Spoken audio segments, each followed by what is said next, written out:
Professeur assassiné. Les formations à la tolérance de Madame Macron. Ah, mes amis, je rigole. Non pas de la situation et des drames humains qui frappent le monde en général, mais notre pays en particulier, non, je rigole des réponses et des solutions qui nous sont proposées par nos mamamouchis, mamamouchants et couinants. J'ai reçu un mot des lycées et écoles de mes enfants qui ont réactualisé le plan Vigie Pirate Attentat Maxi Best-of rouge qui clignote en pétillant. Désormais, pour éviter une attaque au couteau ou à la Kalachnikov ou autre calibre de votre choix, on n'en manque pas, on me demandera ma carte d'identité en tant que papa d'élève pour pouvoir rentrer dans l'établissement pendant que nos enseignants cucugnangnans apprennent à nos enfants pendant les PPMS, vous savez les exercices d'alerte, à se cacher sous la table en disant « Pousse, je suis caché !» aux terroristes qui rentrent la Kalachnikov à la main. Vous croyez que les Israéliens qui se sont cachés sous la table pendant les attaques du Hamas sont encore en vie ? Non.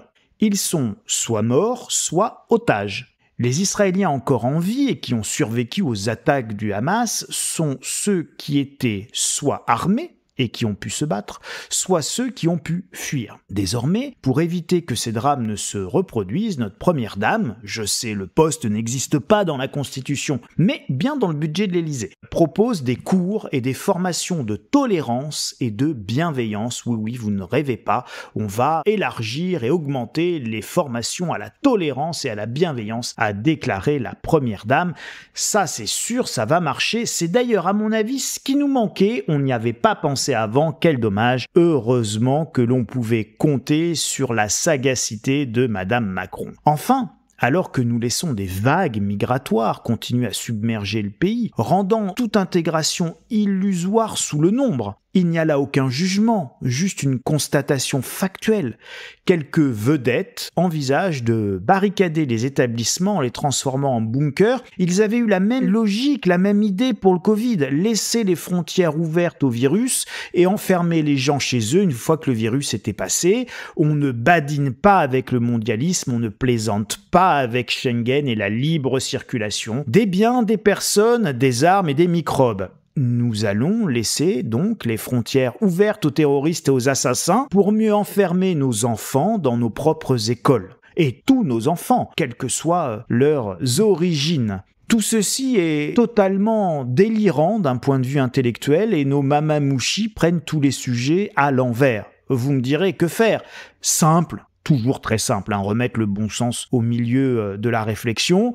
Prenons simplement l'exemple de se cacher sous les tables en cas d'attaque terroriste. De vous à moi, c'est complètement con. Il n'y a pas d'autre mot à employer. Souvenez-vous ce que je disais plus haut. Les Israéliens, encore en vie et qui ont survécu aux attaques du Hamas, sont soit ceux qui étaient armés et qui ont pu se battre, soit ceux qui ont pu fuir. La conclusion est aussi simple qu'effrayante ou qu'effroyable si vous voulez. Mais la vérité est toujours d'une grande simplicité. Soit les enseignants sont armés pour neutraliser une attaque, soit il faut fuir. Mais certainement pas se cacher sous la table. Vous pouvez éventuellement envisager, prévoir ou réfléchir à des espèces de panic room, des espaces blindés où les élèves et les enseignants pourraient se réfugier et se barricader. Il y a évidemment peu de chances que l'on arme les enseignants. Il reste donc la fuite ou les espaces blindés. Mais pas chez nous. Dans nos écoles, nous demandons désormais les cartes d'identité aux parents. Nous fouillons les cartables des élèves, mes enfants ayant vu leurs cartables fouillés par des profs de gauche, transformés en vigiles de droite, le temps d'un week-end. Mais si on fouille les sacs, on ne fouille pas les gosses. Logique administrative, la fouille au corps n'est pas encore autorisée pour les enseignants. Tout ceci est évidemment une vaste fumisterie, aucun terroriste ne s'arrêtera à vous donner sa carte d'identité avant de vous trucider à coups de couteau ou à coups de kalachnikov. Il s'agit de règles tout simplement débiles.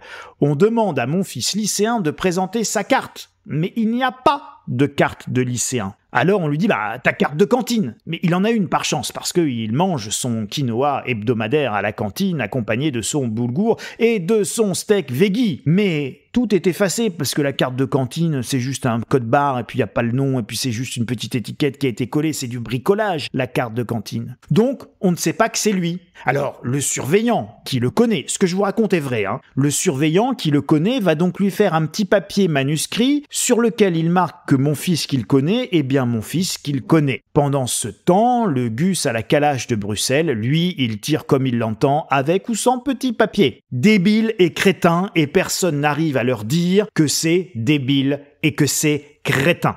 La logique administrative.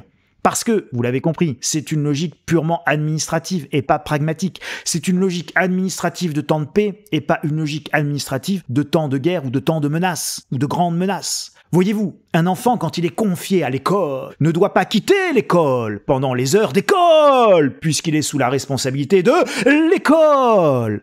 Donc, on les cache sous les tables, parce que vous avez là deux logiques qui s'affrontent dans l'esprit tordu des recteurs et autres fonctionnaires. La première est que les élèves doivent évidemment rester dans l'enceinte de l'école à laquelle ils ont été confiés. La deuxième, les élèves doivent être sauvés des méchants terroristes qui tirent à la calache. Et donc, pour les sauver des coups de calache, il ne faudrait pas les cacher sous les tables, mais il faudrait les faire fuir dans tous les sens le plus loin possible.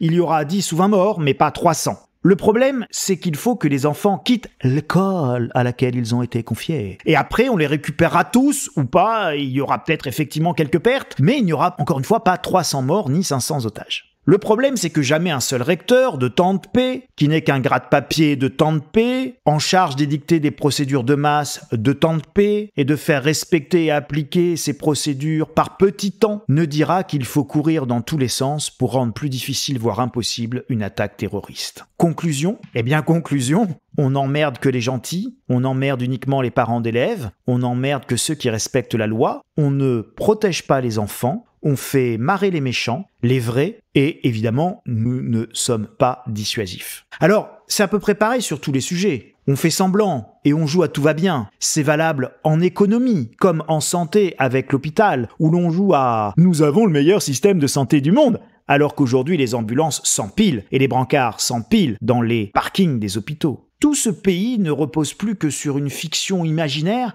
à laquelle plus personne ne croit. Nous sommes gérés et dirigés par des pignoufs. Et le réveil de tous, quelle que soit notre position sur la palette de couleurs, quelle que soit notre position sur la palette des religions et des convictions, le réveil sera douloureux pour chacune d'entre nous. Et je vous assure, ce n'est évidemment pas une bonne nouvelle pour tous ceux qui, comme moi, sont des artisans de paix et des artisans de cohésion. Alors, mes amis, il est déjà trop tard, mais tout n'est pas perdu, préparez-vous.